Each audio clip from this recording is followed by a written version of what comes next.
तो guys solo legend Ragnarok के chapter number 9 में आपका स्वागत है। तो भाई बिना किसी देरी के शुरू करने से पहले भाई चैनल को सब्सक्राइब, वीडियो को लाइक और भाई कमेंट करना तो भूलना मत। तो शुरू करते हैं। तो भाई जैसा कि हमने देखा था कि जो भाई हमारा सोहो है भाई पोजन हंटर को हरा दिया और भाई क्या ही गंदा हाथ उड़ा तो उसको तो भाई आपने पिछले चैप्टर में देख लिया होगा। तो यहाँ पर भाई जो सोहो रहता है वो भाई हराने के बाद कहता है कि रेड नेम को देखकर तो मैं डर ही रहा था, लेकिन फिर भी ये इतनी आसानी से हार गया। किंग मुनार्क, मुझे एक पल के लिए आपके ऊपर शक नहीं हुआ कि आप इसको हरा नहीं सकते हैं। अच्छा, कितना सही झूठ बोल लेता है। तो फिर भी मैंने लड़ने का एक नया तरीका सीख लिया है। तो ये रेड इतनी भी बुरी नहीं रही ना। चलो रिवार्ड्स को चेक कर लेते हैं। तो भाई रिवार्ड में सो को मिलता है स्ट्रॉन्ग स्लैश और भाई इस स्किल का यूज होगा तलवार के साथ, वही मतलब मोनार्क ऑफ फैंग्स की जो तलवार रहती है उसी के साथ। तो भाई ये सब देखने के बाद जो सो रहता है वो भाई अपने मन में कहने लगता है कि एक स्किल, ये वही स्किल है जो मैं चाहता था।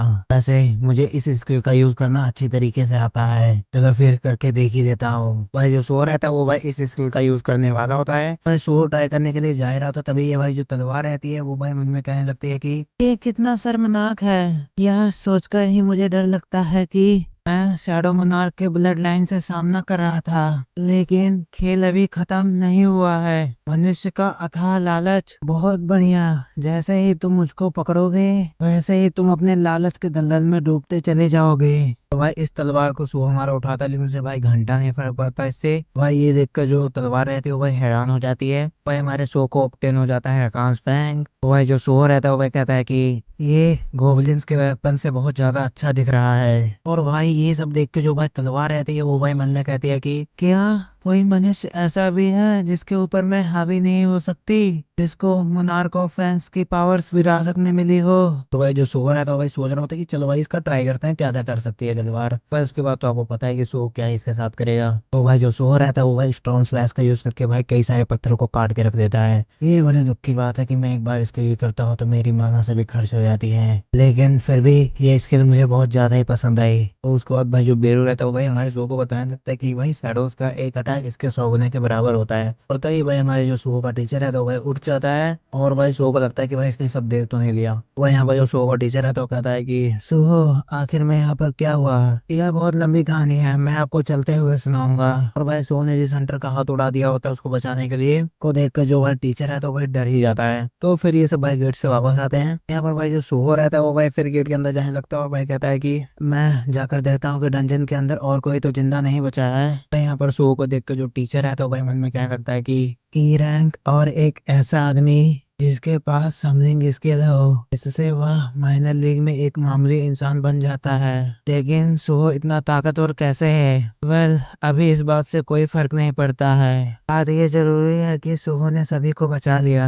वह डंजन के अंदर कुछ मैजिकल बीस्ट और बचे होते हैं, वह उनको भी सुहो जो रहता है वही निपटा रहा होता है। तो वह इन वॉल्व्स को निपटाने के बाद जो सुहो रहता है वो कहता है कि अभी अंदर भेड़िए जैसे और कुछ मैजिकल बीस्ट जिंदा हैं। ये सब एक एक्सपीरियंस है, इसीलिए आप इसे बर्बाद नहीं करना चाहते ना। वैसे अचानक तुम्हारा अटैक इतना धीरे कैसे हो गया?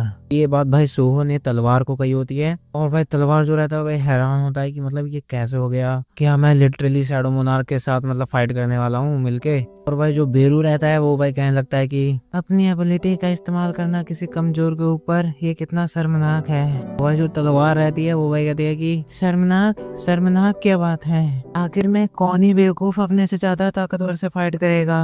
मेरे यंग मोनार्क ने तुमको हरा दिया। हाँ वो तो है। भाई जो सो रहा था इन सबकी बकवास को सुनकर भाई धीरे आवाज में कहता है कि एक बोलने वाला कीड़ा कम था कि एक बोलने वाली तलवार भी आ गई। तो सो भाई वापस वहीं पर जाता है जहाँ पर वो भाई तलवार मिली थी पहली बार। हम यहाँ पर देते हैं कि भाई यहाँ पर सभी हंटर्स मर चुके होते हैं। तो भाई ये सब देख कर थोड़ा सो का मूड खराब हो जाता है। और यहाँ पर जो तलवार रहते हैं वो भाई सफाई देते हुए कहते हैं कि मैंने तो उन्हीं लोगों को मारा जिन्होंने यहाँ पर घुसपैठ करने की कोशिश की। मोनार्क ऑफ फैंग्स के लिए बिना डर के उनकी रक्षा करना मेरा कर्तव्य है। और तभी भाई ये इतना कहते तभी भाई जो सो रहता है भाई उस तलवार को पकड़ता है और भाई सीधा जमीन में दे मारता है और कहता है कि क्या तुम कुछ देर के लिए शांत रह सकती हो। के बाद भाई सिस्टम में मैसेज आता है ये जो भाई बॉडीज पड़ी हैं एंटर्स की, इसको आप भाई शैडो एक्सट्रैक्ट कर सकते हो। तो भाई ये देखकर जो सो रहता है वो भाई बेरू से पूछता है कि क्या शैडो एक्सट्रैक्शन स्किल का यूज ह्यूमंस पर भी किया जा सकता है? यंग मोनार्क, बॉडी चाहे जो भी हो लेकिन आप उसको शैडो एक्सट्रैक्ट कर सकते हैं। यहाँ पर भाई जो सो रहता है वो भाई शैडो एक्सट्रैक्शन करने लगता है, बट वो भाई नहीं करता है और भाई इन दोनों को उठाते लेके चल जाता है।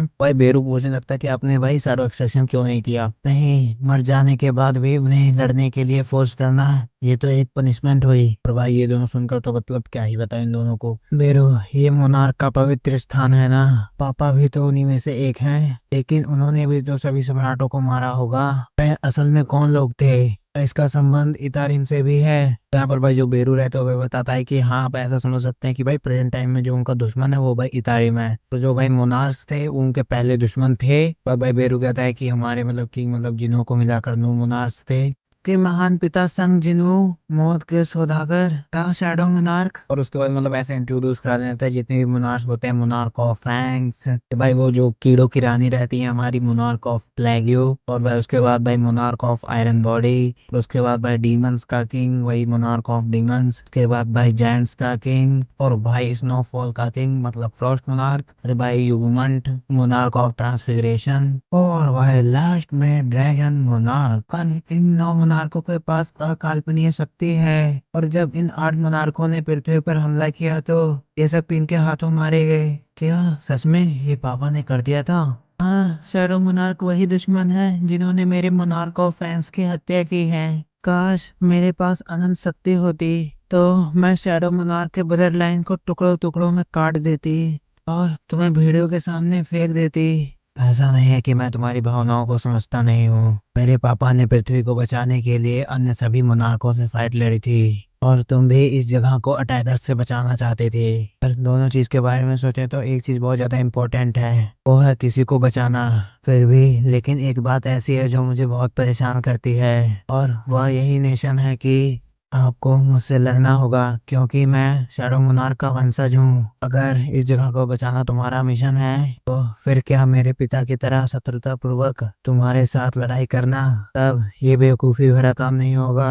मोनार्क ऑफ फ्रैंक्स को जिसने हराया था। आखिर में तुम क्या कहना चाहते हो? मैं अपने मम्मी पापा से मिलना चाहता हूँ, लेकिन उनसे मैं बाहरी दुनिया के अटैकर्स की वजह से नहीं मिल सकता।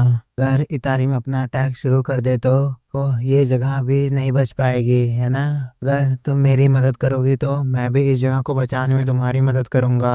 जो तलवार रहती है वो भाई मन में कह रही होती है कि क्या शैडो मोनार्क के ब्लड लाइन के साथ कोऑपरेट करना? तो इसके बारे में तुमने क्या सोचा? शैडो और फैंग यूनाइट हो जाते हैं। पता नहीं भाई यहाँ पर ये दोनों यूनाइट होते हैं कि नहीं। तो भाई इसके आगे का सीन देखते हैं। यहाँ पर देखते हैं कि भाई एक रेस्टोरेंट में एक बुढ़ा और एक बुढ़ी बैठी होती है, मतलब कि एक लड़का और एक लड़की। सामने भाई हमारा टीचर बैठा होता है मतलब सुहो का। तो ये भाई जो बुढ़ा मतलब ये जो बंदा रहता है पूछता है हमारे टीचर से कि क्या तुम सभी डिटेल्स हमें बता सकते हो कि कल डी रैंक के स्ट्राइक रेड में सभी स्ट्राइक स्क्वाड वाले की तबाही कैसे हुई और मिस्टर लिम ड्यूग्योंग आप कैसे बच गए? हाँ, मैं तुम्हें सब कुछ बताऊंगा। और भाई जो टीचर है तो भाई अपने मन में सुहो के बारे में सोचने लगता है कि भले ही सुहो एक ई रैंक का हंटर है, लेकिन मुझे पूरा यकीन है कि अगर मैं सब कुछ सच सच बता दूंगा तो उसके साथ होने वाला व्यवहार अच्छा हो जाएगा। ये सुहो का कर्ज उतारने के लिए बढ़िया मौका है। तभी भाई हमें पता लगता है कि भाई तभी शाम को एक आर्टिकल मतलब होता है पब्लिश। भाई इस आर्टिकल में लिखा होता है कि एक ई रैंक का हंटर रहता है, उसने भाई सभी हंटर्स को बचाया है। और भाई इस आर्टिकल में उन लोगों के साइन भी है जिन्होंने भाई हमारे सुहो को फाइट करते हुए देखा भी है। तो भाई साथ में माइनिंग टीम और मतलब जितनी भी टीम होती है उन सबकी जान भी बचाई है। उसके बाद भाई यहाँ पर एक बंदा रहता है जो कहता है कि क्या समय नहीं आ गया है कि हमें कुली रख लेना चाहिए? तो ये होती है भाई black tortoise guild management team number 2। भाई ये इसलिए ऐसा कह रहा है बिकॉज जो हमारा सुहो है वो भाई माइनिंग टीम में गया था लेकिन अकेले तबाही मचाकर ये रैंक होकर भी मतलब तबाही मचा दी। तो इन सभी बातों पर भाई इन सभी को विश्वास नहीं हो रहा होता है। भाई इन्हीं में से एक बंदा कहता है कि जी हाँ, पिकअप टीम दरिद्र खिलाड़ियों को अपने अंदर बुला रहे हैं। मुझे लगता है कि हमें भी कुछ ई रैंक के हंटर्स को भर्ती करना चाहिए। वह ये बंदा कहता है कि तो जितने भी कैंडिडेट्स हैं उनको मैं तुम्हारे पे भेज रहा हूँ, तुम उन्हें चेक कर लो। भाई इसका नाम होता है ली योंगो। चलो देखते हैं। एक ई रैंक हंटर जिसने मॉन्स्टर से लड़ते हुए माइनिंग टीम को बाहर निकाला पर घायल स्ट्राइक स्क्वाड को भी बाहर निकाला।